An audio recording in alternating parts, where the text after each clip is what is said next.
Buenas noches, queridos hermanos. Ya estamos aquí preparados. Vamos a tener nuestro tiempo de estudio bíblico. Estamos en el libro de Apocalipsis, capítulo 19. Hemos terminado el capítulo 18, así que si ves, vamos acercándonos hacia el final de este libro y la palabra del Señor nos sigue hablando. El libro de Apocalipsis es un libro para todos los tiempos, pero tiene algo especial para la iglesia del fin de los tiempos, que es muy probable que sea esta iglesia que nosotros estamos viviendo. Las profecías bíblicas nos van mostrando cuándo se acerca el día. La precisión del día y la hora nadie la sabe, ni siquiera los ángeles de los cielos, solamente Dios.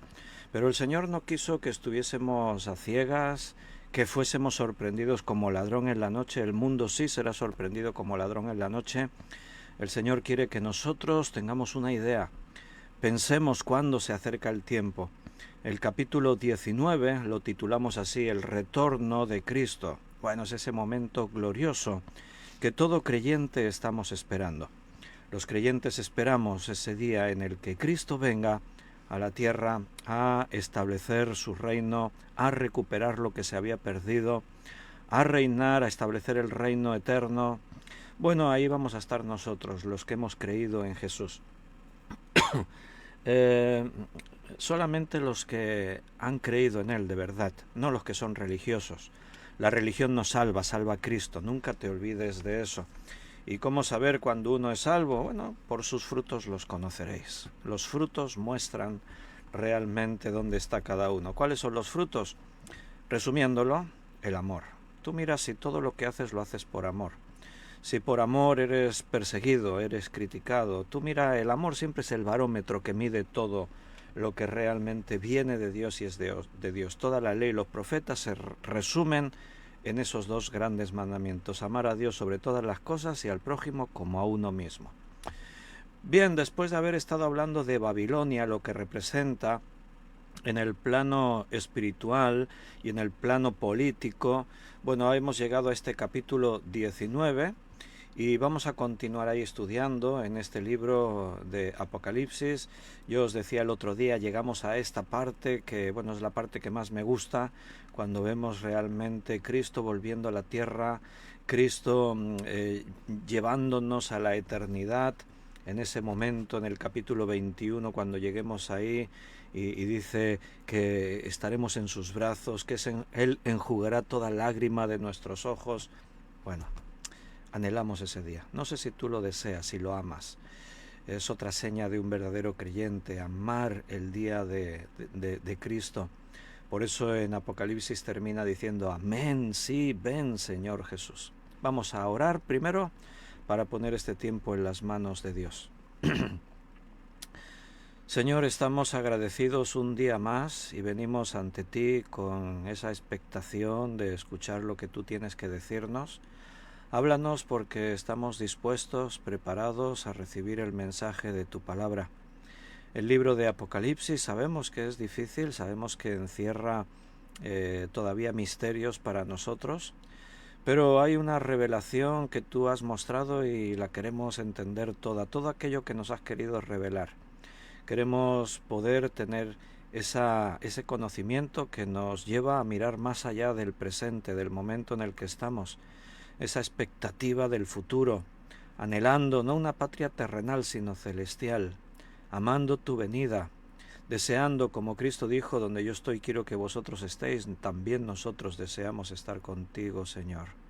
Por eso, Padre, Padre amado, gracias por seguir hablándonos cada día.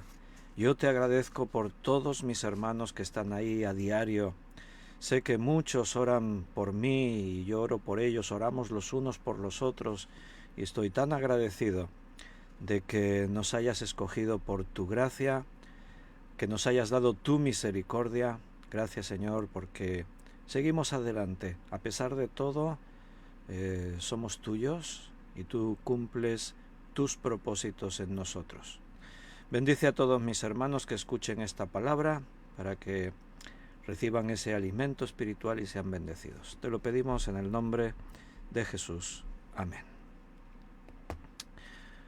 Muy bien, pues lo primero que vimos aquí en el comienzo del capítulo 19, lo apuntábamos la semana pasada, al hablar de la destrucción de Babilonia, ya comenzamos a ver aquí esa alabanza que hay en los cielos por el juicio que ha caído sobre Babilonia. Y nosotros decíamos, bueno, realmente está bien que un creyente se alegre cuando ha caído un juicio sobre un lugar y ha matado a personas, ha habido destrucción. Bueno, matizábamos, aclaramos que no nos alegramos, no nos gozamos de la muerte y la destrucción, nos alegramos del juicio de Dios cuando éste se cumple. De eso estábamos hablando el último día cuando terminamos. Ahí vamos a retomar. Pero déjame un segundito para que miren el chat en directo. Y algunos hermanos han escrito por aquí algún mensaje. Dice Benito, buenas noches a todos mis hermanos. Aquí está el mensaje de Benito Merideño. Beatriz también ha escrito, buenas noches, amado pastor y amados hermanos, que la gracia y paz de Dios y del Señor Jesús sea con todos nosotros. Un abrazo, os amo en el Señor. Juan Bermudo ha escrito, hola mis queridos hermanos, que la gracia y la paz de nuestro Señor Jesús y de nuestro Papá estén en vuestros corazones. Y Juan también añadió, sí, amo su venida. Amén. Lindsay dice, buenas noches a todos, bendiciones. Y Ana Rita ha escrito que Dios os bendiga siempre. Esos son los mensajes que hay hasta este momento. Vámonos al texto, Apocalipsis 19, leeremos del versículo 1 al 5.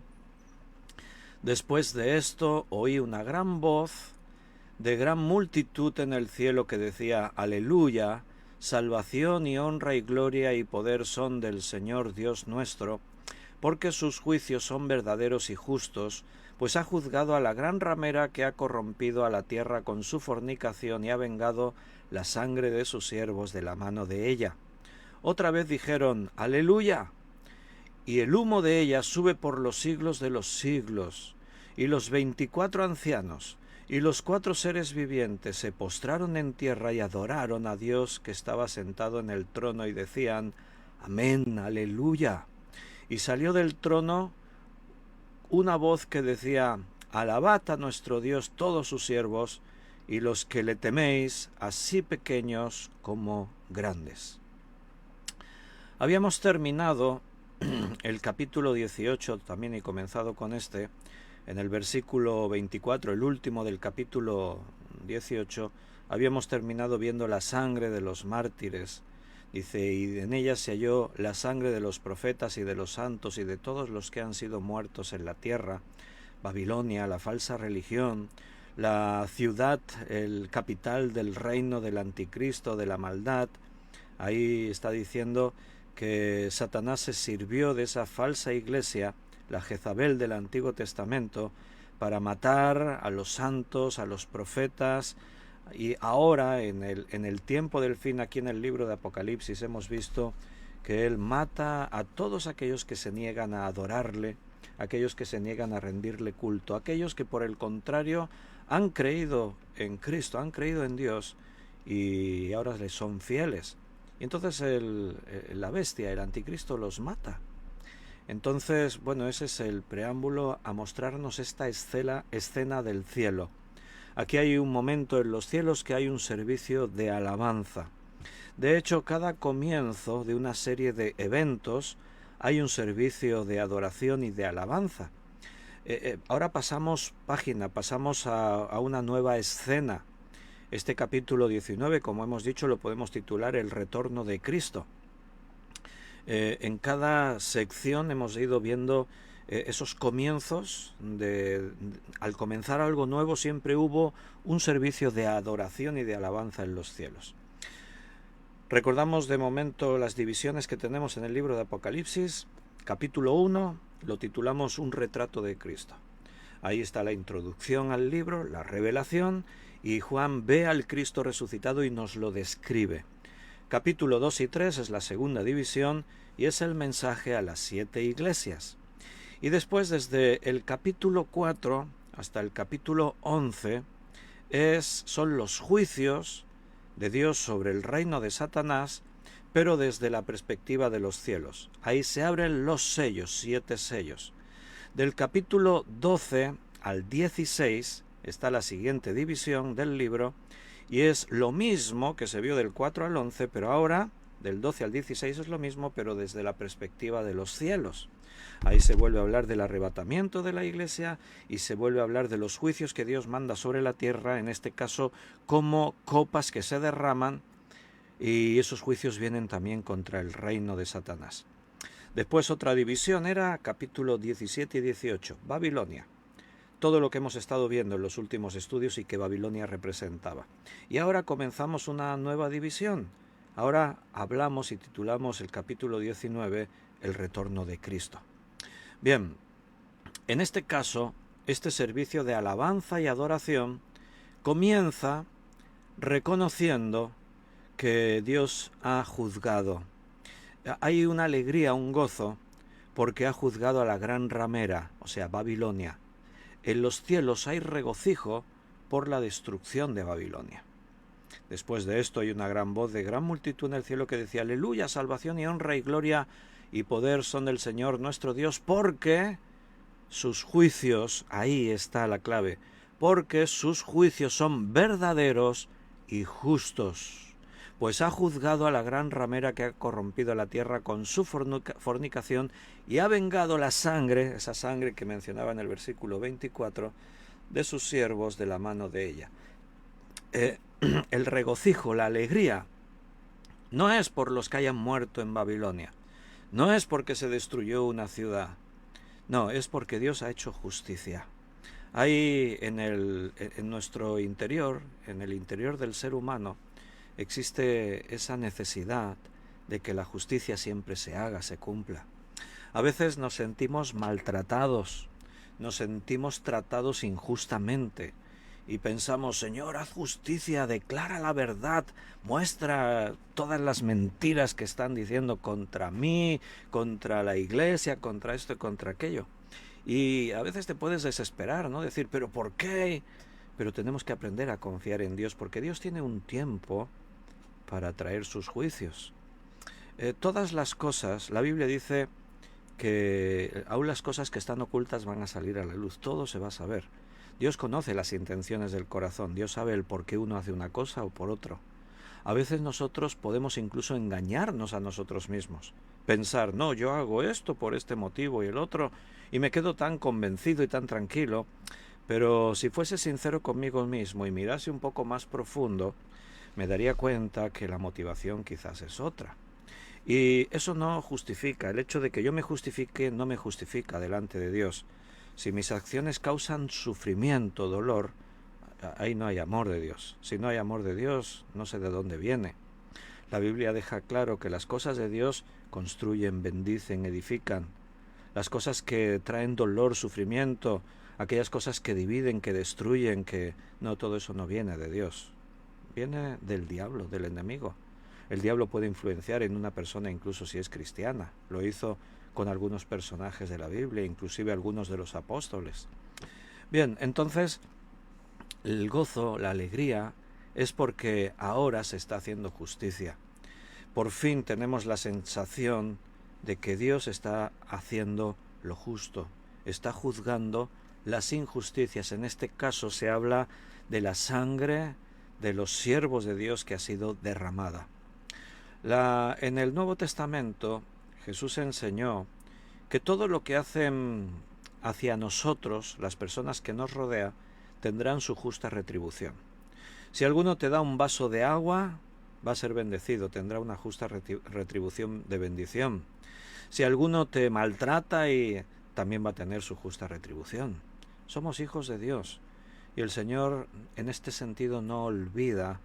Él olvida tus pecados, Él olvida los pecados de aquellos que son sus hijos, pero no olvida las injusticias. Uno puede pensar: soy hijo de Dios, pero a lo mejor lo único que vive es pura religión. Los judíos estaban seguros de que ellos eran el pueblo escogido de Dios y que Dios los amaba y los iba a recibir en los cielos con las puertas abiertas, y Jesús vino y les dijo: vosotros sois de vuestro padre el diablo. ¡Wow! Claro que se ofendieron, imagínate, ¿no? Pero Si Cristo en la cara me dijese, Víctor, eres de tu padre el diablo, me pondría a temblar. O sea, me humillaría, diría, no, Señor, yo quiero que tú seas mi padre, ¿no? Pero los judíos se confrontaban a Jesús, se enfrentaban a él. Ya sabes, lo acusaron y no dejaron de luchar hasta que consiguieron verlo muerto en una cruz. Y ellos decían, somos hijos de Abraham. Bueno, un día el Señor va a traer justicia para todas las obras de los hombres. Lo único que te puede librar de ese juicio es que realmente seas un hijo de Dios. Y si eres un hijo de Dios, los frutos se van a ver. El amor va a estar reinando en tu vida. Y recuerda lo que dice 1 Corintios 13, que el amor no busca lo suyo, no se irrita, no guarda rencor. El amor no hace daño a nadie, todo lo soporta, todo lo cree. El amor solo tiene algo bueno para los demás. Nunca provoca sufrimiento, daño. Bien, en todos los en todos los momentos que ha habido un cambio, aquí en el libro de Apocalipsis ha aparecido este servicio de adoración. ¿Lo recordamos? Mira, acompáñame un momentito, así una visión rápida de Apocalipsis. El primer servicio de adoración que vimos, pues fue justo cuando iban a comenzar todos los juicios, cuando se iban a desatar los sellos. Eso estaba allí en el capítulo 4, versículo 8, y los 4 seres vivientes tenían cada uno 6 alas alrededor y por dentro, y dice en el versículo 9, y siempre que aquellos seres vivientes dan gloria y honra y acción de gracias al que está sentado en el trono, al que vive por los siglos de los siglos, los 24 ancianos se postran delante del que está sentado en el trono y le adoran. Y ahí dicen todo eso, lo que tienes ahí hasta el versículo 11. Señor, digno eres de recibir la gloria, la honra, el poder. Ese es el primer servicio de adoración que vemos en Apocalipsis, justo antes de empezar a desatar sellos y a que empiecen a ocurrir esos juicios sobre la tierra. El segundo servicio de adoración es dentro del mismo proceso de abrir los sellos, pero en este momento Cristo tiene el libro en su mano, sellado de esa manera, y ahí aparece también un servicio de adoración, capítulo 5, versículo 9 en adelante. Dice que los 24 ancianos, los 4 seres vivientes, todos estos están cantando un nuevo cántico diciendo: digno eres de tomar el libro y de abrir sus sellos, porque tú fuiste inmolado y con tu sangre nos has redimido para Dios de todo linaje y lengua y pueblo y nación, y nos has hecho para nuestro Dios reyes y sacerdotes y reinaremos sobre la tierra.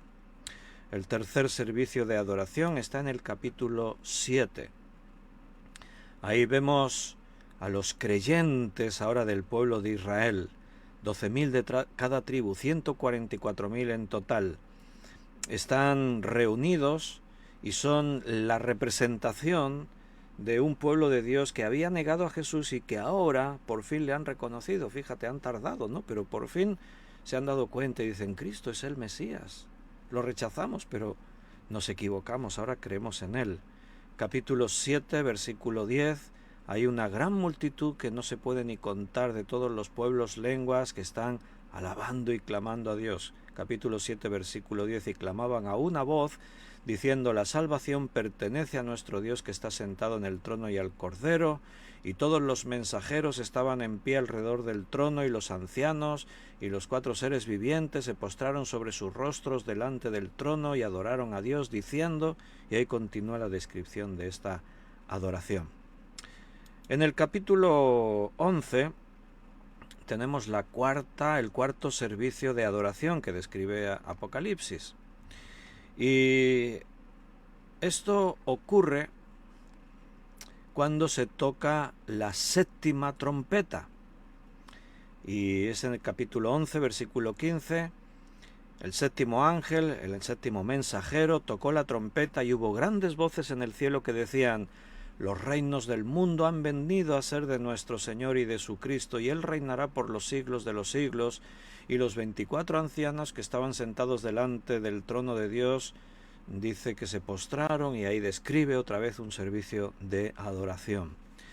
El toque de la séptima trompeta es lo mismo que la séptima copa que se derrama, o sea, es el momento justo antes de la segunda venida de Cristo. En el capítulo 15, versículo 3, aquí están los 7 mensajeros que van a derramar las copas, o sea, es lo mismo que hemos visto antes, justo antes de tocar las trompetas, al abrir el séptimo sello, pero aquí desde la perspectiva de la tierra. El toque de la trompeta se ve como una copa que se derrama. Y aquí se menciona ese servicio de adoración, capítulo 15, versículo 3.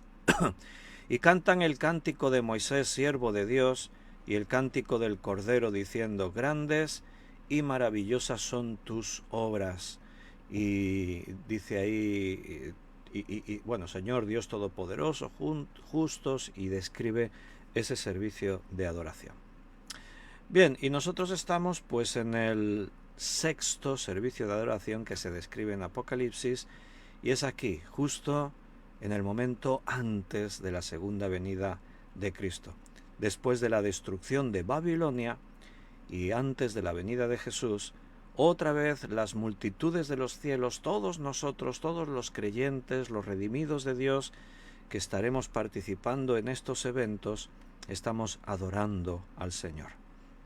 Entonces recuerda, estamos en la sexta división del libro de Apocalipsis. Hemos dicho, comienza aquí en el capítulo 19, incluye el capítulo 20. Aquí se habla de la segunda venida de Cristo. Se habla del reino. Satanás será encadenado. Aquí se habla del reino de Cristo y sus santos, el milenio. Y esto ocurre desde la segunda venida de Cristo hasta el fin del milenio, capítulo 19 y 20. Eso es lo que vamos a ver en estos dos capítulos, en esta sexta división del libro de Apocalipsis. ¿Qué es lo que dicen las multitudes de los cielos? Una voz de la gran multitud en el cielo que decía, aleluya. Esa es la expresión. Bueno, en estos primeros 6 versículos, hemos leído hasta el 5, pero el 6 también dice, y oí como la voz de una gran multitud, como el estruendo de muchas aguas y como la voz de grandes truenos que decía, aleluya.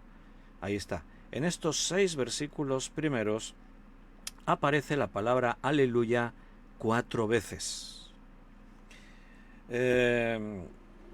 ¿Cuántas veces dirías que la palabra, por ejemplo, por compararlo con un libro de alabanzas y adoración, los salmos, sin mirar, a ver si alguien se aproxima, le damos un premio al que más se aproxime? Algunos dicen, qué difícil, ¿no? ¿Cuántas veces aparece la palabra aleluya en el libro de los salmos? Recuerda, es el libro de alabanzas y adoración. Ahí están todos los salmos, son cantos de alabanza y de adoración que el pueblo de Israel adoraba y que han llegado a nosotros a través de los tiempos. Hay 150 salmos de alabanza y adoración. ¿Alguien se atreve, sin mirarlo, a decir cuántas veces aparecerá la palabra aleluya en el libro de los salmos? A ver si alguien se anima y me lo escribe aquí en el chat en directo. Y te voy a dar otro detalle, porque si te preguntase cuántas veces aparece la palabra aleluya en la Biblia, ¿qué dirías? Bueno, de momento me respondéis a cuántas veces aparece en el libro de los Salmos la palabra aleluya, porque mientras alguien me escribe, siempre el chat va un minutito de retraso con lo que yo hablo y con lo que vosotros oís. Te voy a dar un dato interesante. La palabra aleluya solo aparece en 2 libros en la Biblia.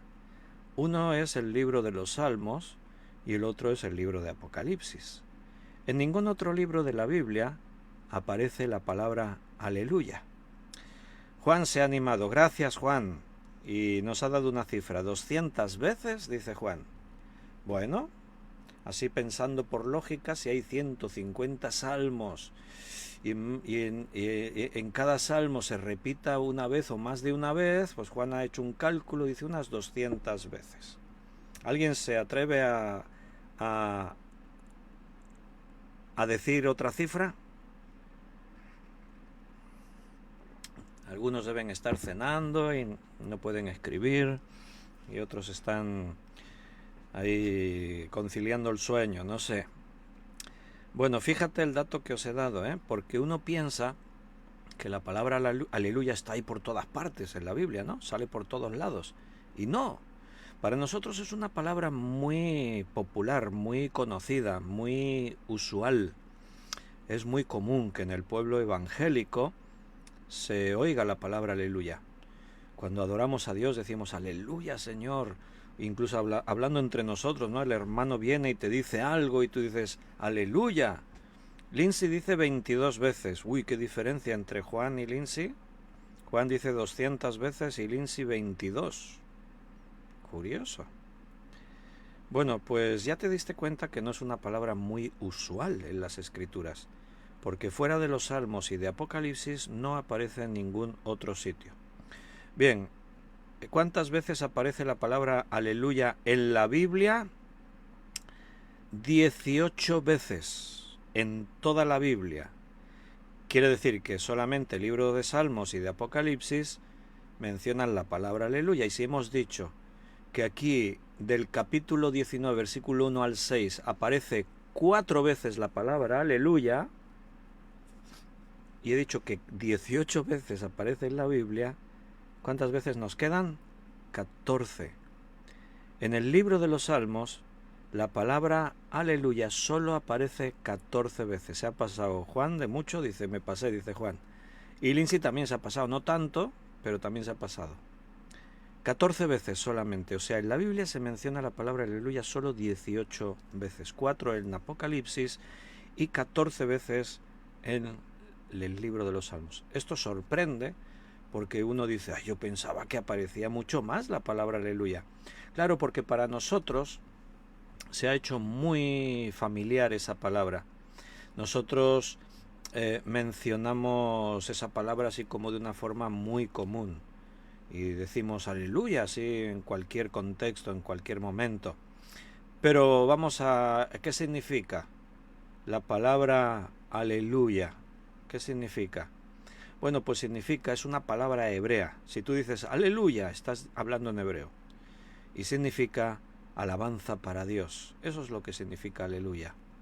O sea, es una alabanza a Dios en un sentido imperativo. O sea, es como una exhortación a alabar a Dios. Es una forma de decir, alabado sea Dios, ¿no? No tiene una traducción así literal, ¿no? Pero en sí mismo la palabra aleluya implica esa alabanza, esa adoración de una forma imperativa a Dios, ¿no? Algunos creyentes tienen a lo mejor temor o reparos de usar la palabra aleluya, porque a algunos le puede parecer muy carismático, ¿no? Muy aleluya.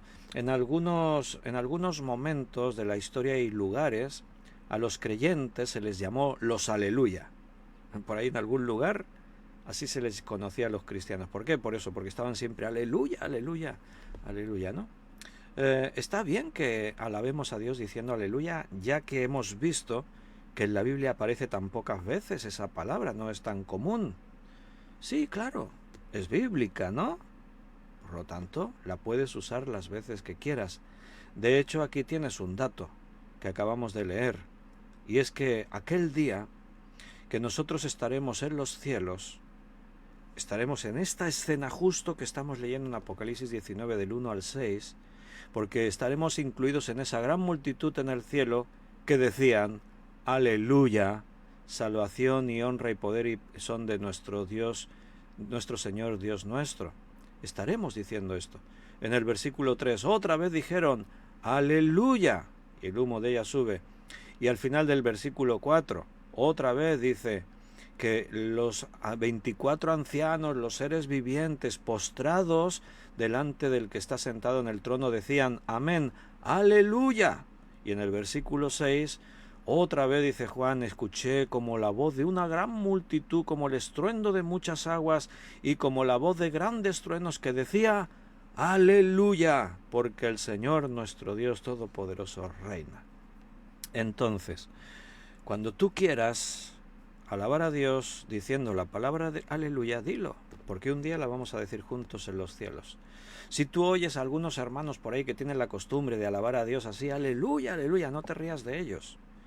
No los mires raro, porque están haciendo algo bíblico. Están adorando a Dios con una expresión que en el contexto del pueblo de Dios significaba eso, una adoración a Dios, un reconocimiento y una alabanza a Dios.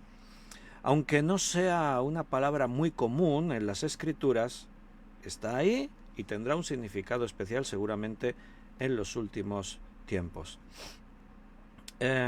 Esta palabra aleluya, como os estaba diciendo, no tiene una traducción así a otro idioma, ¿no? No podemos decir la palabra aleluya en el castellano significa, es una expresión de alabanza.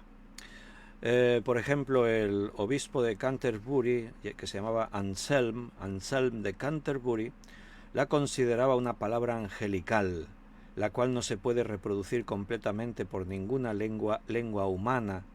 Y San Agustín de Hipona, él también decía que el sentimiento y al decir la palabra aleluya personifica todas las bendiciones del cielo. O sea, los diferentes maestros a través de los tiempos han opinado así, la palabra aleluya es como conectarnos con los cielos, es como llevarnos ya al futuro, a los tiempos de la iglesia reunida con Cristo en los cielos, alabándole y diciendo de esta manera la palabra aleluya, aleluya al que reina por los siglos de los siglos. Si le preguntases a un judío que habla hebreo, ¿qué significa aleluya? Te lo explicaría así, significa alaba a Ja. Ja es Dios, es la abreviatura, aparece en muchos salmos, el Señor. Significa alaba a Jehová, significa alabado sea el Señor. Eso es lo que significa esta palabra aleluya. Aleluya, salvación y honra y gloria y poder son del Señor nuestro. Esta mañana, hoy es domingo, y esta mañana la iglesia nos hemos reunido, hermanos así en persona, físicamente, y otros hermanos a través de internet, y no solo nosotros, sino en otros muchos lugares del mundo, por la mañana, por la tarde. Las iglesias, como tenemos por costumbre reunirnos los domingos, hemos estado reunidos, y en casi todos esos servicios se ha estado alabando a Dios, se ha estado dándole gloria a Dios. Y seguramente en muchos de esos lugares se ha oído la palabra aleluya.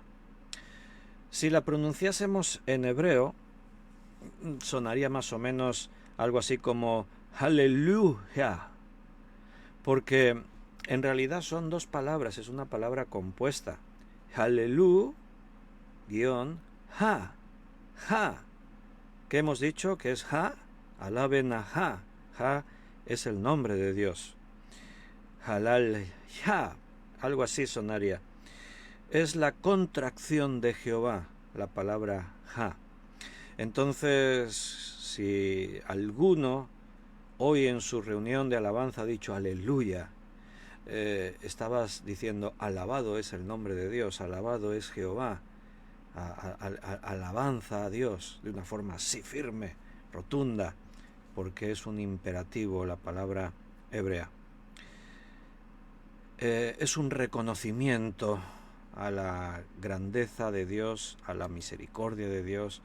O sea, cuando tú digas la palabra aleluya, no tienes por qué decir te alabo Señor, aleluya. Si dices aleluya sola, ya estás alabándolo. Bueno, yo creo que muchos ya sabéis todo esto, pero como estamos aprendiendo y estamos tratando algunas cosas, pues aprovechamos ahí para ir ampliando esta información. En Isaías capítulo 51, versículo 48... No, espérate, Isaías 51, no, Jeremías, perdón. Jeremías 51, versículo 48.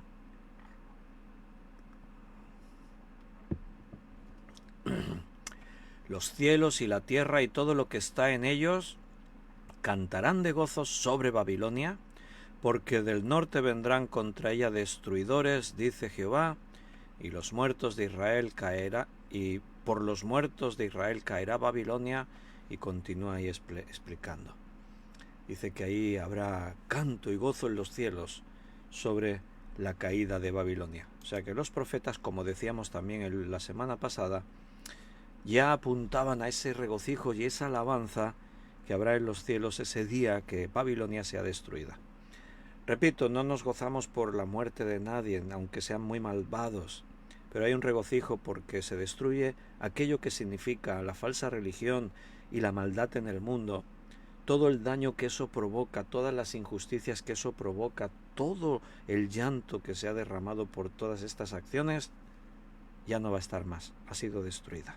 Entonces eso provoca ese regocijo. Cuando en los salmos aparece la palabra aleluya, pues resulta que es curioso porque trata muchas veces, está relacionada muchas veces con la destrucción de los impíos. Recuerda, hemos dicho aleluya solo aparece en Apocalipsis, aquí en el capítulo 19, y en el libro de Salmos 14 veces, en ningún otro sitio. Y os estoy ampliando otro dato curioso, y es que aquí en Apocalipsis, cuando aparece esta palabra aleluya, está relacionada con la destrucción de Babilonia, la destrucción de los impíos. Pero es que cuando aparece en los Salmos, resulta que también tiene una relación directa con la destrucción de los impíos. Perdón, si me veis por aquí tocando cosas y moviendo cables, es que estoy enchufando el teléfono porque lo tengo aquí delante abierto para ver los comentarios y se me estaba apagando sin batería. Ya está. Acompáñame al Salmo para mostrar esto que te estoy diciendo. Salmo 149. Vamos a leer el versículo 4 al 9. Porque Jehová tiene contentamiento en su pueblo, hermoseará a los humildes con la salvación. Regocíjense los santos por su gloria, y canten aún sobre sus camas, exalten a Dios con sus gargantas y espadas de 2 filos en sus manos, para ejecutar venganza entre las naciones y castigo entre los pueblos, para aprisionar a sus reyes con grillos y a sus nobles con cadenas de hierro, para ejecutar en ellos el juicio decretado. Gloria será esto para todos sus santos. Aleluya. Ahí está, la palabra aleluya, y como te has dado cuenta, aparece en medio de la declaración de Dios haciendo justicia y destruyendo, condenando a los impíos. Entonces, bueno, eso es un dato curioso. En la Biblia, cuando aparece poco la palabra aleluya, y cuando aparece, casi siempre está relacionada con los juicios que Dios trae contra los impíos, contra los pecadores. Y ahí está un ejemplo en el libro de los Salmos. Bien, estamos otra vez allí en Apocalipsis 19. Hemos leído el versículo 1. Esa gran multitud en los cielos. Ya vimos esta multitud en el capítulo 7. Bueno, en diferentes lugares del libro de Apocalipsis. ¿Quién es la multitud? Bueno, ahí están todos los creyentes de todas las épocas. En este momento se han sumado los mártires de la tierra, aquellos que no fueron llevados en el arrebatamiento al principio, pero que creyeron durante el primer tiempo de la gran tribulación y fueron muriendo en manos del anticristo a través de los tiempos que dura ese gobierno único mundial de la bestia en la tierra. Y ahí el Señor ahora ya los tiene en su presencia, y ahí estamos todos como una gran multitud. Creo recordar que cuando Juan dice había una gran multitud la cual no se podía contar, hablando de todos los creyentes, un día hablamos de eso y dijimos, ¿se podría calcular cuánta gente es esa multitud?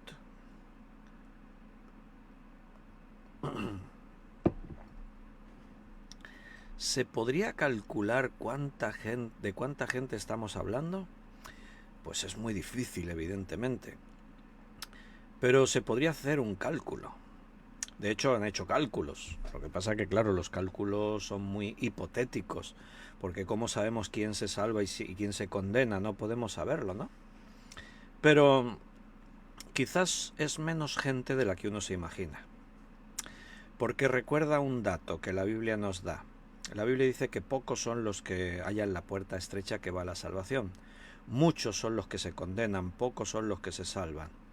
Entonces, igual uno se imagina esa multitud que no se puede contar. Esa expresión es una hipérbole, porque evidentemente Juan está mirando una multitud que no se puede poner a contar. A ver, 1, 2, 3, cuando vaya por 10 millones ha perdido la cuenta, ¿no? No llega a 10 millones, ¿no? ¿Cómo vas a contar? Por eso decimos es una multitud que no se puede contar. Pero en realidad sí se podría contar. O sea, quiero decir que tiene una cifra.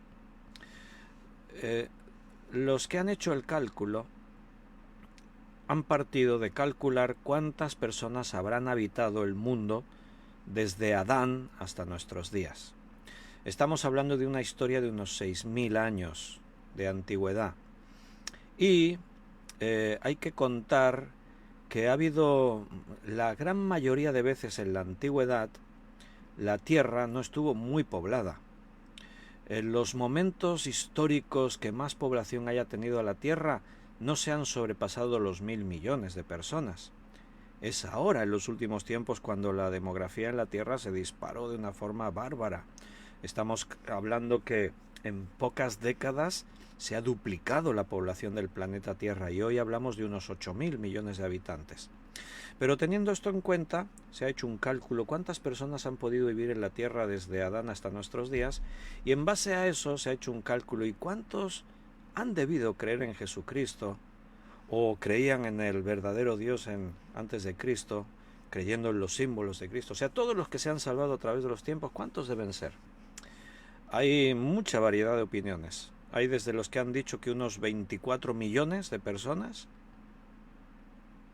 otros han dicho mucho más, algunos incluso han dicho menos, pero el caso es que tampoco estés pensando en miles de millones, porque tampoco ha habido tanta gente en la tierra. Y la Biblia dice que pocos son los que se han salvado, pocos son. Tienes el testimonio de Noé. Para empezar, toda la generación de Noé se perdió, porque no creían en Dios. Solamente Noé y su familia se salvaron. Ahí tienes un testimonio. Bien, y así podríamos ir analizando. Entonces, esta multitud son mucha gente, pero solo como un dato así curioso para la reflexión, tampoco exageres pensando, Cuando dice que no se puede contar, está hablando evidentemente de una cifra muy grande. Puedes contar 1 millón de personas, 10 millones, 20 millones, 50 millones, no se pueden contar, son demasiadas personas. Y Juan está hablando desde lo que él ve en su visión. Entonces ahí está esa gran multitud. Y están diciendo, hemos leído en el versículo 2, porque tus juicios son verdaderos y justos. Esta sección que estamos ahora viendo es casi el clímax, es el clímax de lo que hemos visto en el capítulo 17 y 18. En estos 2 capítulos anteriores en los que se ha hablado de Babilonia, ahí estábamos viendo a los amigos de Babilonia llorando su caída. ¿Quiénes lloraban la caída? Dice que todos los que viajaban en las naves, en los barcos, desde lejos veían el humo de su incendio. Los mercaderes veían desde lejos el humo de su incendio. Dice, y lloraban por Babilonia, y se lamentaban, ¡ay, de la grande Babilonia!, ¿no? Pero aquí en los cielos vemos que el pueblo de Dios no se lamenta, se regocija, se alegran, como hemos dicho, lo celebran, no por la muerte de nadie, sino porque se ha hecho justicia. Dios ha hecho justicia. Dios hará justicia. Pues ha juzgado a la gran ramera, dice el versículo 2. Ha vengado la sangre de sus siervos de la mano de ella. Hermano, cuando alguien haga algo contra ti, no intentes vengarte nunca. No vas a... si te vengas, no estás haciendo algo que agrade a Dios. El Señor de hecho dice: mía es la venganza. Y ahí tienes una muestra de ello. Si te dañan, si te perjudican, si alguien atenta contra ti, si te hacen algo, déjalo en las manos de Dios. Eres hijo de Dios, por lo tanto, no te preocupes. No dejes que los ataques del diablo en cualquiera de las formas que vengan te quiten la paz y el gozo. Descansa en Dios y deja que Él sea quien te juzgue, quien te vengue un día. Aquí el enfoque de esta adoración es en la grande obra que Dios ha hecho, la obra que tiene que ver con sus juicios. Aquí la adoración y el servicio de alabanza viene porque Dios ha hecho justicia. El Señor ha vengado la sangre de los mártires, dice ahí. El Señor ha traído justicia, ha juzgado a la gran ramera, ha vengado la sangre de sus siervos. Entonces, ese es nuestro descanso. Siempre tenemos que descansar en Dios todas estas cosas. Aquí también se menciona algo, el otro día lo apuntábamos un poco, dice que esta gran ramera había corrompido a la tierra entera con su fornicación. O sea, la falsa religión, tú dices, bueno, si es falsa, no tiene a Cristo en realidad, bueno, pues no es perfecta, pero no es solo eso, porque aunque sea una religión que ha dejado a Cristo fuera, debería haber influenciado en el mundo para reducir la maldad, pero no, resulta que no. En vez de impedir y hacer menguar la maldad en el mundo, lo que ha hecho ha sido promover el pecado. Dice que ha corrompido, dice ahí, a la tierra con su fornicación. Bueno, y ya el otro día hablamos de los casos de corrupción aún dentro de la propia Iglesia.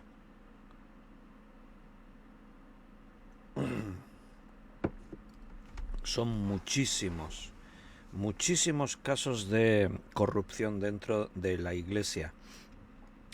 Desde muchísimos casos de pederastia, de prostitución, de tráfico de influencias, de ganancias deshonestas. No sabemos bien todo lo que ha habido y hay ahí dentro de la propia Iglesia. Y me refiero a todo, catolicismo romano y cualquiera de sus otras formas. Evidentemente, cuando hablamos cosas como las que he dicho, casos de pederastia, tráfico de influencias, ganancias deshonestas, etcétera, es inevitable que una gran mayoría piensan en el catolicismo romano. A día de hoy, si hablamos de la economía del Vaticano, bueno, la banca vaticana siempre ha estado rodeada de escándalos y posibles escándalos, muchas veces relacionados con blanqueos de dinero, con la mafia italiana, con un montón de historias, ¿no?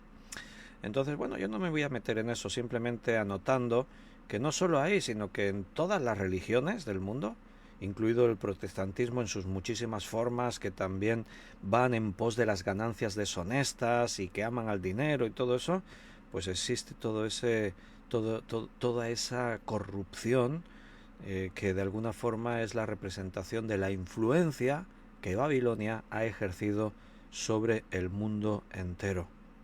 En lugar, si dices, bueno, son religiones, ¿no? Buscan a Dios y tendrían que colaborar para que la maldad se reduzca en el mundo. Pues no, al contrario. La falsa religión corrompe y promueve todo eso. Bueno, vamos a terminar porque se nos ha hecho la hora. Hoy empecé un pelín más tarde. Y estamos acabando un poco después de las 10 de la noche, pero vamos a terminar yo. Déjame, para los que tomáis notas, no guardes tu cuaderno, espérate un momentito. Para los que tomáis notas, si os da pereza ahora poneros a buscar ahí, ¿qué salmos son los que dicen la palabra aleluya? Te lo digo rápidamente. El Salmo 104, versículo 35. El Salmo 105, versículo 45. Salmo 106, versículo 1 y también el versículo 48. El Salmo 113, versículo 9. El Salmo 115, versículo 18. El 116, versículo 19. El 117, versículo 2. El 135, versículo 21. el 146, versículo 13, el 147, versículo 20, el 148, versículo 14, el 149, que es el que os mostraba antes como ejemplo, versículo 9, y el Salmo 150, versículo 6. Así ya os queda ese dato para los que tomáis nota. Y me despido de vosotros un día más. Hermanos, la buena noticia es que mañana lunes seguimos aquí con Apocalipsis. En este punto en el que nos hemos quedado, vamos a continuar recibiendo el mensaje de Dios. Esta mañana Dios nos habló también. Muchos hermanos al terminar el culto, al saludarnos, me dijeron, vaya, hoy Dios nos ha hablado de una forma especial. Y te lo digo porque si no escuchaste la predicación de esta mañana y tienes un rato por ahí, escúchala, porque son esos momentos que Dios quiere decirte algo. Mañana nos quiere decir más cosas, así que si Dios quiere, lunes 7 de abril a las 9 de la noche seguimos perseverando en escudriñar las Escrituras. Un abrazo, que Dios os bendiga y hasta mañana.